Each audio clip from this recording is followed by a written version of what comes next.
Le journal.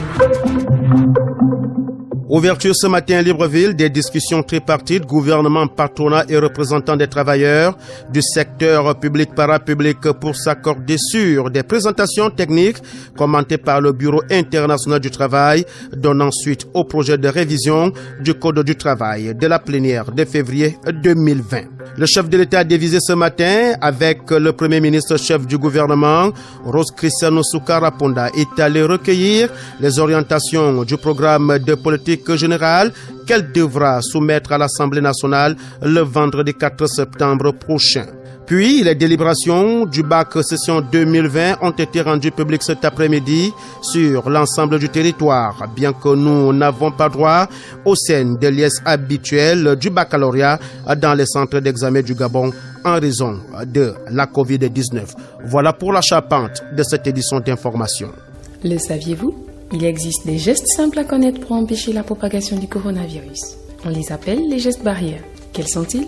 Se laver fréquemment les mains avec un désinfectant à base d'alcool ou de l'eau et du savon. En cas de toux et d'éternuement, couvrez la bouche et le nez avec le coude fléchi ou un mouchoir. Jetez immédiatement le mouchoir et lavez-vous les mains. Évitez tout contact étroit avec une personne ayant de la fièvre et de la toux.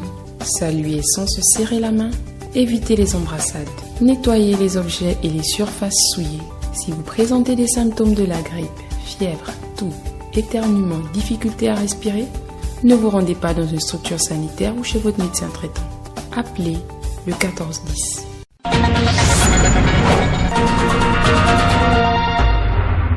Bonsoir et merci de rester fidèles à l'écoute des programmes de Radio Gabon. Bienvenue à cette édition d'information. Les résultats du premier tour du bac session 2020 sont connus sur l'ensemble du territoire. Ils ont été rendus publics par les canaux indiqués par le ministère de l'Éducation nationale. D'autres moyens prendront le relais dans quelques heures. La joie de quelques candidats et les précisions au sujet des résultats obtenus au centre de Léomba 2 dans ce reportage signé Edgar Kaba. Bac 2020, l'attente a été lourde, puis la joie particulière des admis et admissibles à travers plusieurs centres d'examen de Libreville était perceptible. Donc ça a été très compliqué pour nous parce qu'on a eu le stress, il nous a fallu attendre depuis le matin. On s'est réveillé depuis le matin, on se rend dans nos centres parce qu'il y a d'abord eu, une information disant que on devait se rendre dans nos centres et recevoir en fait des enveloppes dans nos classes, ainsi de suite. Mais finalement, cette réforme-là a été annulée et on devait nous envoyer des messages où on devait regarder nos résultats sur le site. Mais à notre grande surprise, quand on se connecte, ça ne passe plus. Et c'est finalement à 15h qu'on a finalement reçu nos résultats. Et via quoi ? Via quel média ? Par messagerie. Mais d'autres, ils sont connectés sur le site, sur XGES, pour voir leur moyenne, leurs résultats. Et sans vous mentir, on a été très heureux. C'est passé vers les 15h, 14h. Et là, vous vous sentez comment là ? Je suis très heureux. Très ému. Je n'ai même pas des mots pour exprimer ma joie, tellement c'est ému, je ne pensais pas l'avoir. Donc, je suis rentrée dans le site, j'ai écrit quel site ? Kewa, je sais pas, je suis oublié Kewa, Gouv Gabon. Voilà, je suis rentrée, j'ai vu mes résultats, j'ai vu ma note. En tout cas, c'était combien la note ? C'était 9, 9, je sais pas trop, je sais pas comment dire. C'était quoi ? Admis d'office ou bien ? Admissible. C'est toujours la joie, c'est toujours un plaisir de savoir qu'on a gagné et puis voilà. Je me sens super bien, je suis émue parce que les efforts que j'ai fournis ont énormément payé. Il s'agit d'un bac quoi ? B. Comment vous avez fait pour rentrer en fonction de vos résultats ? Vous avez calé où ? Je suis rentré dans le site XGES-DU. Au lycée national Léomba, qui compte 3 centres d'examen, sur place, le centre Léomba 2 nous a parlé de leurs statistiques pour cette première partie du bac 2020. Son président Christian Dingui. Sur les 792 candidats présents, nous avons enregistré 175 admis, 361 admissibles et 156 ajournés. C'est la série B essentiellement. La plus grande moyenne pourrait être détenue par ce centre, 15,72. Vendredi, nous recevons les candidats qui viendront s'enquérir de chacun de sa situation. Voilà, et en même temps, nous ferons circuler les fiches de convocation pour le second tour. En même temps aussi, les relevés de notes. Voilà, aussi bien pour les ajournés que pour les admis d'office et les admissibles. Il faudrait bien que chacun sache exactement où est-ce que ça a marché et où est-ce que ça n'a pas marché. Dès lors qu'on est déjà en train de distribuer les fiches, c'est qu'on est dans la logique du second tour, mais en principe, concrètement, le dimanche, les oraux du second tour seront lancés. À noter que quelques sites retenus buggaient. Et même son de cloche du côté de Makokou, où les résultats sont également connus. 286 admis d'office, 363 admissibles et 160 ajournés, soit un pourcentage de réussite au premier tour de 34,09%, comme nous le rapporte à Makokou, Cecilia Akumamendom. Affichage zéro, c'est sur cette instruction ferme liée au contexte sanitaire que traverse la planète Terre que les résultats du centre d'examen du baccalauréat de Makokou ont été rendus publics à voie téléphonique à travers des messages satisfaisants ou non. Ils étaient 853 candidats inscrits, on note 286 admis d'office au premier tour, toutes séries confondues, soit 34,9% de taux de réussite, 363 admissibles et 190 ajournés. Pierre Ndembi Marfumbi, président du jury du centre du baccalauréat de Makokou. Au sortir de cette première phase des examens du baccalauréat 2020, nous enregistrons évidemment pour le centre de Makokou 853 inscrits et nous avons enregistré aussi 286 admis, dont 363 admissibles et 190 ajournés, donc toutes séries confondues. Le résultat est plutôt satisfaisant si on prend en compte ceux de l'année dernière et si je prends aussi en compte les résultats que j'ai reçus en fait des autres centres de baccalauréat du Gabon. Donc je pense que pour cette année, Makokou était bien parti et a des très bons résultats contrairement à l'année dernière. Donc c'est un point de satisfait ici. Deuxième chose, c'est que nous avons vu qu'il y a des séries évidemment qui maintiennent le cap, comme la série C, où ce sont des enfants jeunes, et des candidats libres aussi qui ont fait de belles performances. Donc voilà, nous sommes, nous en tant que membres du jury, contents et nous préparons donc automatiquement le second tour. Donc je voulais rappeler aussi dans la foulée que finalement, vendredi, les enfants devaient évidemment repasser dans le salle de classe où ils ont composé pour pouvoir recevoir leur attestation d'admission, d'admissibilité ou bien de recalage. Donc tous les candidats dans leur poste de composition pour pouvoir venir récupérer en fait, on va dire, leurs attestations dues en fait à leur participation au baccalauréat. Rappelons que la série A a obtenu 112 admis d'office sur 231 candidats, 124 admissibles et 64 ajournés. La série B a réalisé un score de 133 admis d'office sur 401 candidats, 225 admissibles et 25 ajournés. En série D, 22 admis d'office sur 33, 12 admissibles et 1 ajourné. La série C, quant à elle, a eu 19 admis d'office sur 21, 2 admissibles et 0 ajourné. Les épreuves orales du second tour débuteront le dimanche 6 septembre 2020. Du centre d'examen du baccalauréat de Makokou, Cecilia Akumamendom pour Radio Gabon, la référence. Nous restons avec le volet éducation au lycée Blaise Pascal. Les élèves vont bientôt renouer avec le chemin des classes. Aujourd'hui, plusieurs procédures préliminaires se sont déroulées dans l'enceinte de cet établissement. Pascaline Medza, reportage. Au lycée Blaise Pascal, avant la reprise des cours qui est prévue vendredi de cette semaine pour toutes les classes, la journée de ce mercredi spécialement consacrée aux élèves du premier cycle. Une pré-rentrée qui est d'ailleurs très timide et qui consiste à faire des prises de contact entre élèves et enseignants. Quelques élèves rencontrés.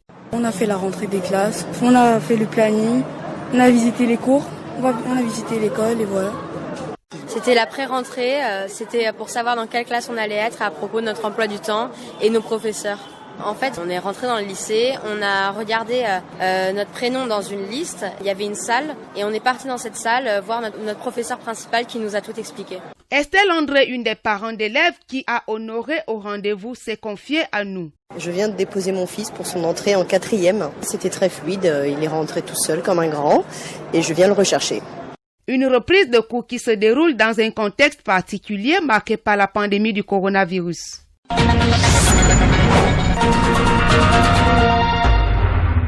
À la suite de ce journal, avec les activités au Palais de la Présidence de la République, où se tiendra ce jeudi 3 septembre 2020 à 10h, un conseil des ministres qui sera présidé comme à l'accoutumée par le chef de l'État Ali Bongo Ondimba. Tous les membres du gouvernement présents sur le territoire national doivent prendre part à cette réunion. Audience ce matin au palais du bord de mer, le chef de l'État Ali Bongo Ondimba a reçu à son cabinet de travail le premier ministre chef du gouvernement, Rose Christian Osuka Ponda. Objectif, recueillir les orientations du programme de politique générale qu'elle devra soumettre à l'Assemblée nationale dans les 48 heures à venir. Les détails avec Aline Zila de la communication présidentielle. La déclaration de politique générale, c'est une tradition à laquelle Rose Christian Osuka Ponda, Premier ministre, chef du gouvernement, devra se plier dans quelques heures devant le Parlement. Mais avant, un entretien avec le chef de l'État s'impose pour faire l'économie de son programme de gouvernement et recueillir les orientations du président de la République, Ali Bongo Ondimba, avant l'officialisation de cette procédure. Rose Christian Osuka Ponda, Premier ministre, chef du gouvernement. À 48 heures de ma présentation du programme de politique générale du gouvernement, il était pour moi important de lui en faire l'économie. J'ai reçu également des conseils, comme d'habitude, du chef de l'État, de toutes les orientations par rapport à la politique qui voudrait que le gouvernement justement implémente pour le bien des populations. Et notre rôle à nous aujourd'hui, c'est d'améliorer les conditions de vie de ces populations, dans la mesure où, vous savez, la crise sanitaire a eu un impact très important sur le secteur économique, également sur les secteurs sociaux. Conformément aux dispositions constitutionnelles, la première femme chef du gouvernement devra présenter sa feuille de route. Le Premier ministre dit ne ménager aucun effort pour mettre en application la politique du numéro 1 gabonais pour améliorer les conditions de vie des Gabonais et relancer l'économie du pays fortement impactée par la pandémie de la Covid-19. On ne sort pas d'une situation aussi importante que celle de la Covid-19 qui a impacté de manière significative notre économie. Il faut le faire de manière graduelle, cerner les problèmes les plus urgents et avancer au fur et à mesure pour qu'à terme, nous ayons une visibilité qui soit satisfaisante pour le bien de tous. Nommée le 16 juillet dernier, Rose Christian Osuka Ponda devra relever le défi de la responsabilité de l'équipe gouvernementale devant le Parlement, mais également face au peuple gabonais. La déclaration de politique générale, c'est une tradition à laquelle Rose Christian Osuka Ponda, Premier ministre, chef du gouvernement, devra se plier dans quelques heures devant le Parlement. Mais avant, un entretien avec le chef de l'État s'impose pour faire l'économie de son programme de gouvernement et recueillir les orientations du président de la République, Ali Bongo Ondimba, avant l'officialisation de cette procédure. Rose Christian Osuka Ponda, Premier ministre, chef du gouvernement. À 48 heures de ma présentation du programme de politique générale du gouvernement, il était pour moi important de lui en faire l'économie. J'ai reçu également des conseils, comme d'habitude, du chef de l'État, de toutes les orientations par rapport à la politique qui voudrait que le gouvernement justement implémente pour le bien des populations. Et notre rôle à nous aujourd'hui, c'est d'améliorer les conditions de vie de ces populations, dans la mesure où, vous savez, la crise sanitaire a eu un impact très important sur le secteur économique, également sur les secteurs sociaux. Conformément aux dispositions constitutionnelles, la première femme chef du gouvernement devra présenter sa feuille de route. Le Premier ministre dit ne ménager aucun effort pour mettre en application la politique du numéro 1 gabonais pour améliorer les conditions de vie des Gabonais et relancer l'économie du pays fortement impactée par la pandémie de la Covid-19. On ne sort pas d'une situation aussi importante que celle de la Covid-19 qui a impacté de manière significative notre économie. Il faut le faire de manière graduelle, cerner les problèmes les plus urgents et avancer au fur et à mesure pour qu'à terme, nous ayons une visibilité qui soit satisfaisante pour le bien de tous. Nommée le 16 juillet dernier, Rose Christian Osuka Ponda devra relever le défi de la responsabilité de l'équipe gouvernementale devant le Parlement, mais également face au peuple gabonais. Ouverture des présentations techniques commentées par le Bureau international du travail, donnant suite au projet de révision du Code du travail de la plénière de février dernier. L'adresse des avis de réunion conformément à la Convention 144 de l'Organisation internationale du travail, adressée au BIT le 12 février dernier par le ministre de l'Emploi, de la fonction publique du travail et de la formation professionnelle chargé du dialogue social, Madeleine Baird, pour s'accorder des discussions tripartites gouvernementales, patronat et représentants des travailleurs du secteur public et parapublic se sont ouverts à l'auditorium du ministère de la fonction publique. Un compte rendu d'Issa Steve Mefan. Des discussions inclusives ouvertes autour de l'élaboration du Code du travail, conformément aux annotations et commentaires de l'Organisation internationale du travail. 30 recommandations pour le groupe des travailleurs du public et du privé et 60 pour le patronat autour des aspects généraux, spécifiques et ponctuels. Léon Mébiamevou, représentant du groupe travailleurs du secteur public. Lors des travaux du nomade, nous avons demandé à ce que les points de divergence soient transférés au Bureau international du travail, qui devait donner leur expertise technique. Les commentaires sur les articles divergents des travaux du nomade, afin que nous puissions ensemble convenir de la finalisation du Code du travail de la République gabonaise. Pour Pierre Retenondiaï, vice-président de la Confédération patronale gabonaise CPG, la poursuite de ces travaux vise à améliorer les relations au travail.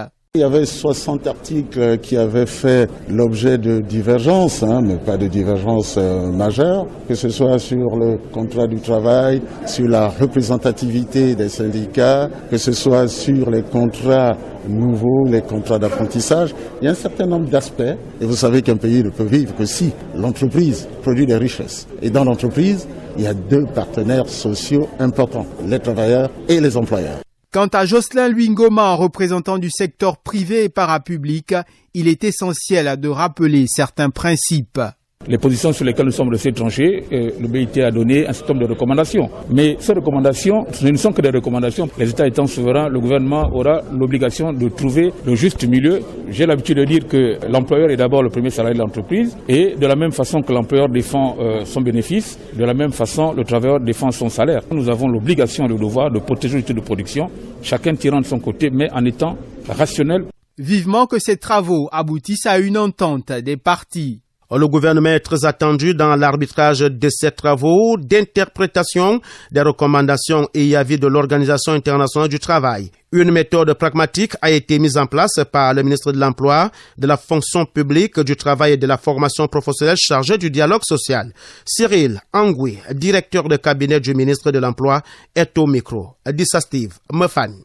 Nous nous retrouvons effectivement pour faire suite aux travaux que nous avions entamés du 3 au 8 février 2020 dans une structure hôtelière de la place. Le 12 du même mois, Madame le ministre a adressé une correspondance au Bureau international du travail dans laquelle elle sollicitait effectivement les avis du BIT sur un certain nombre de points sur lesquels les partenaires n'avaient pas trouvé d'accord. Madame le ministre, au terme des travaux d'Angondje, a envisagé de convoquer l'ensemble des partenaires pour leur faire part non seulement de la réception du document, de le leur soumettre et que effectivement les travaux se poursuivent afin que nous aboutissions à un document important pour la compétitivité de notre économie, important pour les emplois, dans ce cas où il intègre de nouvelles formes de contrats, et important aussi effectivement pour le travailleur parce que la protection du travailleur se trouve renforcée, et enfin important dans le fait où il intègre un certain nombre d'éléments liés aux relations du travail. Nous avons prévu initialement de rassembler exclusivement les membres du bureau de la plénière ainsi que les membres des bureaux des 3 commissions pour éviter effectivement toutes les interprétations. Madame le ministre a suggéré que l'ensemble des confédérations syndicales connues par le ministère du Travail soient associées à ces travaux.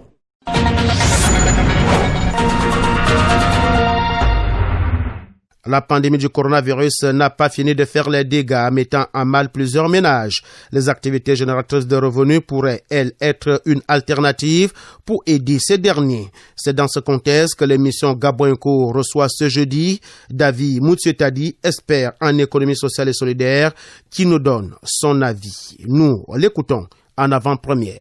L'économie sociale et solidaire, c'est l'ensemble des activités économiques qui sont menées par des personnes très souvent regroupés au sein d'une coopérative, d'une association, d'une mutuelle, et on peut aussi insérer là-dedans des fondations. Ces activités économiques ont la particularité d'être menées dans un but social. Et les personnes entre elles sont liées par un lien de solidarité, ce qui les différencie des entreprises ou des sociétés classiques. Alors, ces entreprises aussi ont la particularité de se pencher sur des secteurs qui sont délaissés par l'État et des secteurs qui sont peu rémunérateurs et donc pas très attractifs pour les entreprises classiques.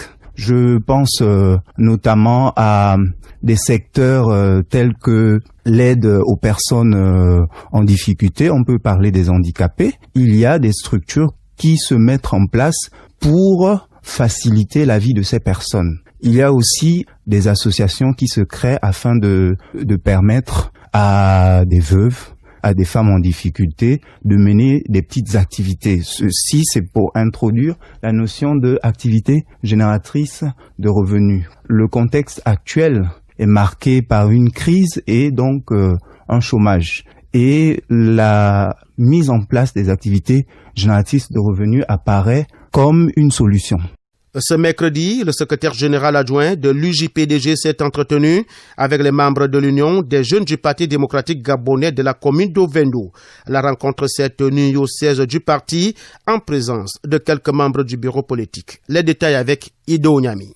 Cette rencontre du secrétaire général adjoint de l'UJPDG avec les membres de l'Union des jeunes du Parti démocratique gabonais de la commune d'Ovendo avait pour objectif de faire un état des lieux des structures de base du parti ainsi que leur fonctionnement actuel. Axel Jason Ayenoué, secrétaire général adjoint de l'UJPDG. Il s'agissait pour nous de faire un peu l'état des lieux de nos structures de base au niveau de l'UJPDG à Ovendo.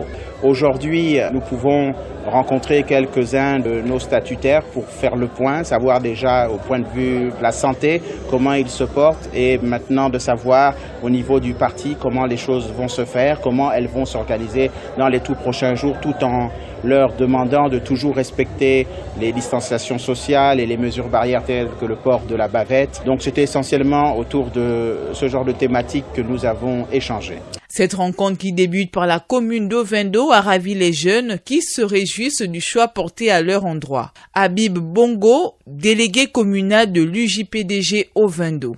Nous avons eu la primeur de cette visite et nous sommes vraiment ravis qu'il nous ait choisis.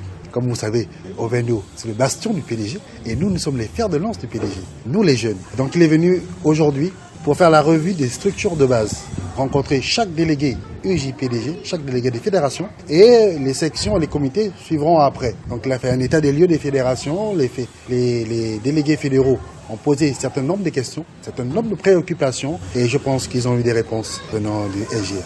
Il faut dire que cette rencontre s'inscrit dans une série de rencontres qui vont s'effectuer dans les communes de l'Estuaire.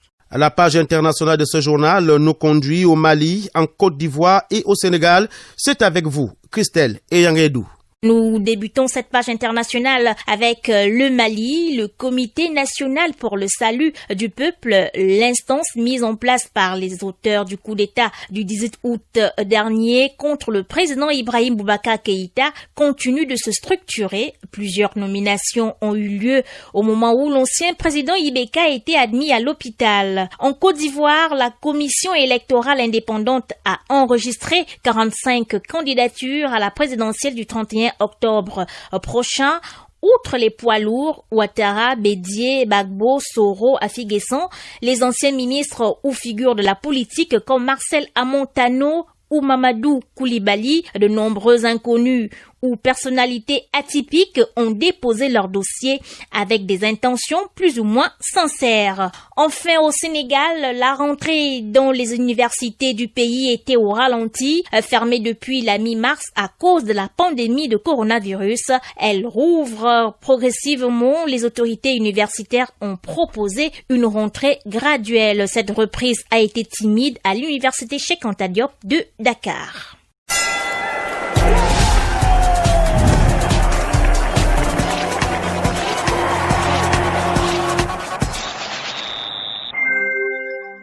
Nous arrivons à la page des sports de ce journal. La Fédération gabonaise de football a tenu ce matin son siège, une réunion de travail. L'objectif de cette réunion était de faire la lumière sur le malentendu entre l'Association nationale des footballeurs professionnels du Gabon et l'Association des clubs de D1 et D2 au sujet de l'aide de Covid-19 concernant la diminution de la dette. Un reportage de Loric Koupangoy. Éclairer l'association des clubs de première et deuxième division et l'association nationale des footballeurs professionnels sur les fonds Covid-19 destinés à l'allègement de la dette, était l'objet de la réunion de travail organisée par la Fédération gabonaise de football. Sur les 125 millions de francs CFA promis, 98 millions ont été versés aux joueurs par la FEGAFOOT.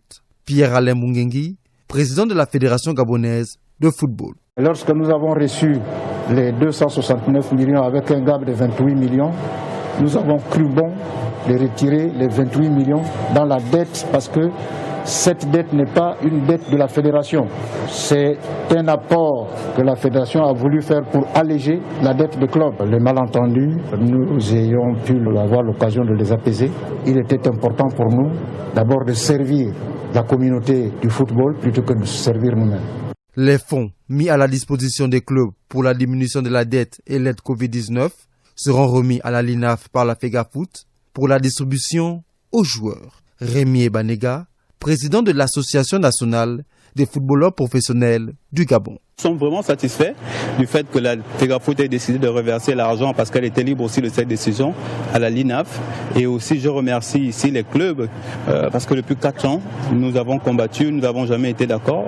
Mais pour ce point sur la dette 2016, 2017, 2018, nous sommes tombés d'accord sur le montant, sur comment l'argent sera redistribué. Nous allons faire passer le message aux footballeurs. Je pense que d'ici là, ils vont rentrer dans leurs droits. La deuxième tranche de l'aide Covid-19, octroyée par la FIFA à la Fédération gabonaise de football, sera donnée en janvier 2021. Une aide destinée à la communauté du football gabonais. Nous poursuivons cette page des sports Ulrich Koupangoy, de l'athlétisme, du basket et du football. L'international gabonais Denis Athanase Bouanga est convoité par le Stade Rennais qui veut le recruter. Rennes ciblerait toujours Denis Bouanga. Bien que l'international gabonais ait débuté la nouvelle saison avec Saint-Étienne, il pourrait rejoindre une autre formation cet été et demeure la priorité du club breton. Veut qualitativement se renforcer. Les dirigeants du club seraient sur plusieurs fronts cette saison, notamment en Ligue des Champions. Outre la Panthère, Jérémy Boga pourrait débarquer dans la Bretagne. On reste dans le football. Ciblé par Arsenal depuis plusieurs semaines, Thomas Partey, le milieu de terrain de l'Atlético Madrid, ne serait pas insensible à cette marque d'intérêt. Le club espagnol réclamerait 50 millions d'euros correspondant à la clause libératoire du joueur, une somme bien trop élevée pour le club entraîné par Mikel Arteta. Le technicien espagnol compte sur le départ de certains de ses cadres pour s'aligner sur le montant fixé par l'Atlético Madrid pour enrôler l'international ghanéen. Du basket, la FIBA Afrique songerait au Rwanda pour abriter 3 groupes des éliminatoires Afrobasket 2021. Vu la situation pandémique et le manque de sécurité sanitaire dans d'autres pays, un test pour le Rwanda, pays hôte de l'Afrobasket l'an prochain. Voici les groupes des éliminatoires Afrobasket 2021. Dans le groupe A, on retrouve la Tunisie, la Centrafrique, la République démocratique du Congo et Madagascar. Dans le groupe B, le Sénégal, l'Angola, le Mozambique et le Kenya. Dans le groupe C, le Cameroun, la Côte d'Ivoire, la Guinée-Conakry et la Guinée équatoriale. Dans le groupe D, le Nigeria, le Mali, le Rwanda et l'Algérie. Enfin, dans le groupe E, le Maroc, l'Égypte, l'Ouganda et le vainqueur de la zone 3. De l'athlétisme, pour terminer, prévu se disputer le 15 novembre prochain, le marathon de Paris a été annulé en raison de la pandémie du coronavirus, a annoncé la société organisatrice de l'épreuve. Une course longue de 42,195 km. Le semi-marathon de Paris, lui aussi décalé 2 fois et reprogrammé le 18 octobre, n'aura pas lieu également. L'annulation de l'épreuve parisienne s'ajoute à celle des marathons de New York, Berlin, Boston et Chicago et décime totalement la saison sur la route. Le marathon de Francfort a également été annulé. Ulrich Koupangoy, du service des sports. Le rappel de l'essentiel de l'actualité. Ouverture ce matin à Libreville des discussions tripartites, gouvernement, patronat et représentants des travailleurs du secteur public et parapublic pour s'accorder sur les présentations techniques commentées par le Bureau international du travail, donnant suite au projet de révision du Code du travail de la plénière de février 2020. Le chef de l'État a dévisé ce matin avec le Premier ministre chef du gouvernement. Rose Cristiano Soukara Ponda est allé recueillir les orientations du programme de politique générale qu'elle devra soumettre à l'Assemblée nationale le vendredi 4 septembre prochain. Puis, les délibérations du bac session 2020 ont été rendues publiques cet après-midi sur l'ensemble du territoire. Et bien que nous n'avons pas droit aux scènes de liesse habituelles du baccalauréat dans les centres d'examen du Gabon en raison de la COVID-19. Auditeurs de Radio Gabon, c'est ainsi que nous mettons un terme à cette édition d'information mise en onde par Ulrich Elanka. Au montage, Julien Makita. La page de sport portait la griffe d'Ulrich Koupangoy. Fabien Guillaume Kenvele, c'est moi. Merci d'avoir écouté le journal. À demain, même heure, même fréquence. Bon confort d'écoute.